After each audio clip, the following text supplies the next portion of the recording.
Bonjour à tous, une nouvelle vidéo, cette fois en réaction. Dans les grands médias, on entend parler beaucoup d'inflation. On nous dit le consommateur ne pourra plus payer. Il y a une inflation importante des matières premières. Je vous mets comme d'habitude en pièces jointes. Surtout, on nous a fait le cinéma avec le prix du pain. Alors le prix du pain, ça serait de la faute des agriculteurs. Le blé a été payé très très cher, donc on est obligé d'augmenter le pain. Alors, je voudrais vous dire que c'est faux. Dans une baguette de pain, la part qui revient au producteur, c'est 0,04. Donc accuser les gens qui font des céréales pour le prix du pain, c'est faux. Un autre élément très important. Les médias vous ont expliqué qu'il y avait des augmentations. Est-ce que lorsque le prix des céréales descend à 140 € ou 130 €, ça arrive? Est-ce qu'ils vous ont parlé d'une baisse du prix du pain? Je ne crois pas. Donc ça veut dire, là encore une fois, mensonge. On nous prend pour des imbéciles. Quand il y a des hausses, ça viendrait du producteur. Et quand il y a des baisses, elles sont chez le producteur, mais il n'y a pas de baisse du prix du pain.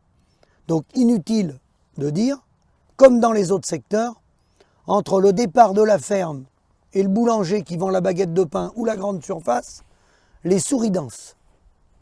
Est-ce que les céréales sont trop chères? Non. Si on tient compte de l'évolution du coût de la vie, des phytosanitaires, des intrants, des engrais, du coût du matériel, qui est énorme. Les marchands de matériel, si vous prenez leur évolution, le prix du matériel, c'est énorme. Énorme, énorme, énorme. Donc le prix du blé, est-ce qu'il est trop cher? Non. Est-ce que la PAC a été bien distribuée au moment de 92 entre les grands céréaliers et les éleveurs? Non. La PAC est injuste. Parce que les céréales dans les grands bassins parisiens soient payés 250 ou 140, ils touchent toujours la prime. Donc là, sur la redistribution des aides, sur la convergence des aides, là, il y aurait des choses à redire. Mais sur les prix des céréales, les céréales doivent être au-dessus de 200 €. Le coût de production est plus que ça, compte tenu du renouvellement du matériel et du coût des intrants. Et aujourd'hui, on est en 2021, un céréalier n'a pas les mêmes contraintes que dans les années 80. Donc, j'en profite pour vous donner quelques chiffres. En 1980, la baguette de pain valait 0,25 centimes d'euros. Elle vaut aujourd'hui, là c'est mis 0,87. Le faux filet, 8,08 €, aujourd'hui 27,90 €.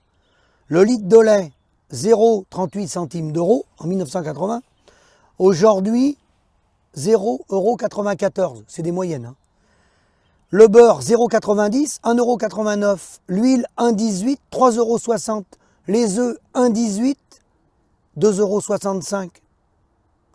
Le vin de table, 0,58 €, 2,90 €.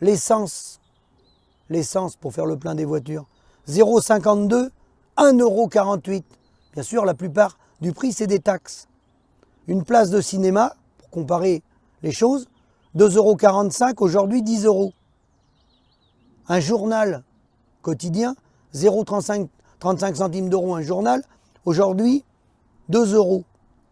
Le timbre, 0,21 centimes d'euros, aujourd'hui 0,78 €. Une consultation médicale, 6,56 €, aujourd'hui 25 €. Donc quand on parle d'inflation et qu'on veut accuser les agriculteurs de dire que le pain va être cher parce qu'ils ont vendu leurs céréales cher, c'est un faux message passé par les médias. Si l'argent tombait dans la poche des paysans, je pense qu'il y a longtemps que ça se saurait. Il n'y aurait pas de suicides par jour. Il n'y aurait pas 70% des paysans qui gagnent moins du SMIC.